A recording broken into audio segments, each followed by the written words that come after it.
derby, the 4th Division affair at Feetham's. York City were the visitors as Darlington's new manager Brian Little took charge of his very first home game. So Newcastle wasn't the only team to be involved in a bit of a relegation battle. With 4 points from his first 2 games, Brian Little was looking to break Darlington's home duck, even though it might have started a family feud with brother Alan, who happens to be York City's coach. A first chance too for home fans to see former England international John Gidman. Wearing an unfamiliar number 8, the manager's right-hand man was certainly keen. Too keen as it turned out. The first half was no Derby classic. The Quakers' Nigel Batch was the busier keeper, surviving this double H bomb from Helliwell and Howlett. National radio had announced the game was off. By half-time, the Feetham's faithful might have wished the Beeb had got it right. Soon after the break, they certainly did. Kevin Dixon lofted a real hit-and-hope effort, and his prayers were answered, and the linesman said the ball had crossed the line before Batch got hold of it. That's the way it goes when you're struggling. York should know they were at the bottom before John Bird took over and got them battling again. There's no shortcut in this game, you know, and they started to come through, really. But Darlington weren't out of it yet. Substitute Kevin Casely put Gary Hyde through, and he calmly steered in the equaliser. The new boss could breathe again. But in injury time, it looked like yet another home disaster. Ian Helliwell rose to head what everyone thought must be the winner. But Brian Little knows a manager's job is not for the weak-hearted. Within a minute, Casely crossed again, and Neil Robinson dived in for the bravest of goals. The Quakers keep hold of league status by their fingertips. And the boss at least sees his unbeaten run stretched to 3. But Little missed the worst of it. As the players left the pitch, Gidman talked his way to a red card. Both managers appreciate a fighting spirit, but not that sort. For me, the last 15 minutes, there was a tremendous amount of pride and passion at stake. And when you think of it, 2 minutes to go, you know, we've been knocked down again, and I thought the recovery from there was superb. I suppose one of the main problems at Darlington is the fact that everybody's petrified of going out of the league. Well, certainly. I mean, that's one thing, and that's what I'm here, hopefully, to help avoid. Everyone at the football club wants league football. I'm hopefully making the right decisions to try and keep us there. He's gone 3 games now, and he's undefeated. And it is a matter of confidence. And he's got them battling. He's got them. It's even more desperate. Lose that one, it could mean oblivion. Just ask Newport. Darlington are locked in a deadly duel with Colchester United to avoid the league's dreaded 92nd spot. And now there's a new general at Feetham's to rally the troops as the battle reaches its height. Few men know Feetham's better than the man who today took over as chairman, Dick Corden. 20-odd years ago, he played for Darlington as a nippy left-winger. Now he replaces Archie Heaton, who's been looking to hand over to a younger man for some weeks. It's a difficult time to take command, even when you've come up through the ranks. Well, it's an honour. I mean, to actually play. And then be chairman, you know. I know which one I'd rather do, but the years have put a stop to that. But how difficult a job do you think you've taken on in the circumstances? Well, I don't think it's a difficult job. I mean, everybody, all the other directors feel the same as I do. They just want to go forward. The crippling injuries beginning of the season give us a lot of bad results. Nobody talks about going down. We all believe we can stop them. Corden had accepted the chair even before Darlington's outstanding win on Saturday against promotion hopeful Scarborough. Gary Worthington's cross set up battle-scarred Archie Stevens for the first of 2 top-class headers. It was a reward for manager Brian Little's faith and experience and the fans' loyalty.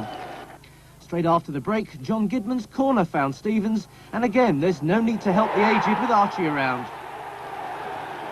Little has lost only 5 in 15 since he took charge, and though Craig Short pulled one back for the other borough, nothing is likely to shake the new chairman's faith in his manager.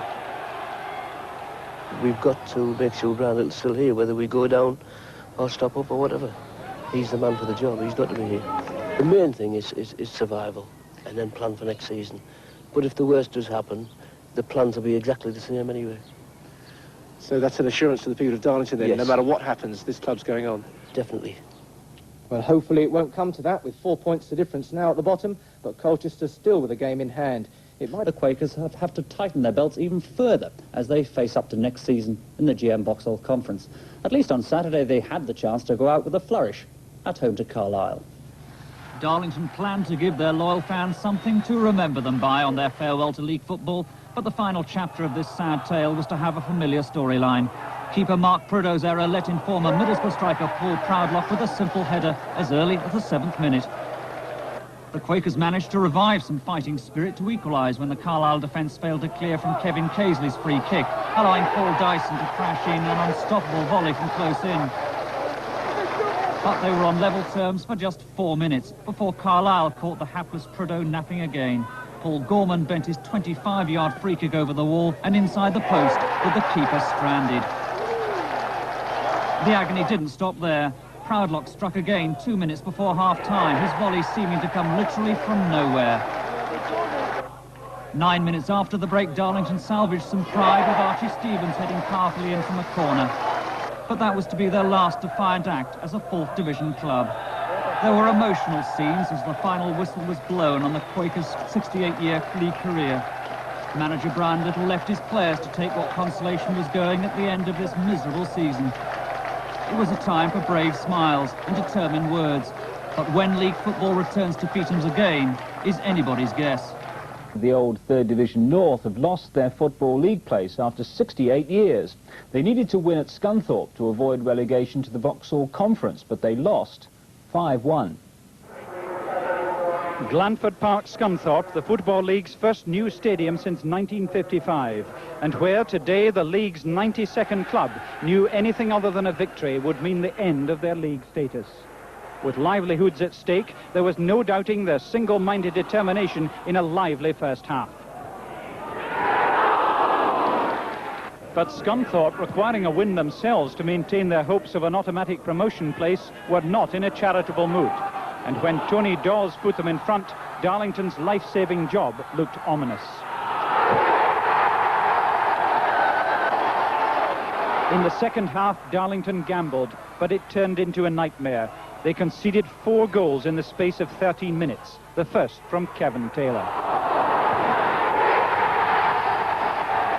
Then there were 2 more from leading scorer Tony Dawes, his hat-trick ensuring that for Darlington there was simply no way back. Substitute Paul Willis did manage a consolation goal, but by then Scunthorpe were 5 up. This is one of the sad sights of football. After 68 years membership of the Football League, Darlington are out. And it has to be said, on the day, they simply weren't good enough to save themselves. We're determined to get it right, and you know, hopefully if we're given the chance, if I'm given the chance at least, we can do it right next season and come straight back into it. Down and out they may be, but the fans still demanded Darlington should take a bow. Flat racing Out of the league altogether. Top sports writer Bob Cass of the Mail on Sunday has been a Quakers fan all his life, and he'll be telling us whether there is life after the GM conference. 68 years of Football League membership came to an abrupt end at Scunthorpe on Saturday. Arch-rivals Colchester having thrashed Halifax on Friday night, only a win would have kept Darlington's survival hopes alive. With Darlington looking for a miracle, the very least they needed was an encouraging start. But after 17 minutes, they must have known the gods weren't smiling when Gary MacDonald's header was only the woodwork away from a goal. In fact, it was Scunthorpe's Tony Dawes who emerged as the messenger of doom, streaking away to fire the opening goal in the 33rd minute, and now it's a superhuman task. 10 minutes into the second half, and Darlington are left needing divine intervention. Mark Prideaux pulls off a fine save, but Kevin Taylor is on hand. Then the thunderbolt strikes, 3 goals in 5 minutes. Dawes again is in the right place and in the right mood to take anything going. 3 minutes later, he got his hat-trick. Prideaux's dive again is in vain, and Dawes picks up another gift from above, 4-0. Not unreasonably, perhaps, Darlington were by now a broken team, but still there was no respite. Andy Flounders makes it 5 with another decisive strike. 10 minutes from time, Quakers substitute Paul Willis cracked home a tremendous shot, but it was hardly a consolation. Now will the town of Darlington mourn the loss of league football quite as deeply as their inconsolable players. Darlington's chairman arrived for this evening's board meeting in a determined mood. Top of the agenda, how to get back into the league. One decision has already been taken. The club will remain with full-time professionals. I think time is the only thing that'll heal the disappointment, but the players have been in. We've been off to a little presentation of town which we were booked in to do, and you know, it was very quiet there today. But as I say, you know, give us a few days, and you know, well, we all know we've got to bounce back from it. We want them to stay and give the commitment that they've given over these last 10, 15 games. The players have been really brilliant. They couldn't give any more. And obviously Brian Little has got to stay to bring that, and hopefully the fans will come next season as well. It's this morning. Back into the league. It will be difficult. It's a very competitive league, a league which I have to confess I don't know a great deal about. I've seen several of the teams play over the last few years, but it is a difficult league for us. Bob Cass, Darlington born and bred. Does the town care enough about losing its league status to get it back? Well, I mean, the attendance figures over the piece show that there isn't a great deal of interest, apart from the nucleus of supporters that do go wrong to Feedhams to watch them. I mean, it isn't something new, is it? You know, I mean, they've had to apply for re-election 8 times, and with this new pyramid system, Darlington were always liable to be a team that could be caught up in the situation that they're in now. They've always been accused of not being prepared to be ambitious in the transfer market. There's never been the money within the club to ensure the kind of success that clubs need to have. I mean, they've been promoted once within the last sort of 15, 20 years, and they came back straight down again. But they've got to sustain.